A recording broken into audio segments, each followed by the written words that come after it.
فجر کی نماز نہیں چھوڑنی میرا بیٹا۔ سب سے پہلا کام کیا کرنا ہے؟ گھر والوں کو بھی تلقین کرنی ہے اور خود بھی نماز پڑھنی ہے۔ گھر والوں کو تلقین کیوں کرنی ہے؟ قرآن پاک کہتا ہے کہ اے ایمان والو خود بھی اور اپنے گھر والوں کو بچاؤ، اپنے آپ کو بھی بچاؤ اور اپنے کس سے بچاؤ؟ اس آگ سے، اس جہنم سے کہ جس کا ایندھن آدمی اور پتھر ہے۔ اللہ اکبر۔ جب آگ لگائی جاتی ہے نا تو سب سے پہلے چھوٹی چھوٹی لکڑیوں کو آگ لگاتے ہیں، چھوٹی چھوٹی لکڑیوں کو آگ لگاتے ہیں، پھر بڑی لکڑیوں کو آگ لگتی ہے۔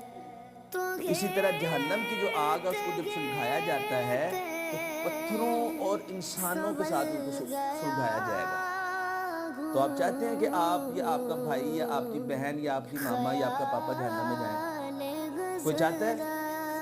تو میرا بیٹا صبح کی آغاز کہاں سے کرنی ہے جی؟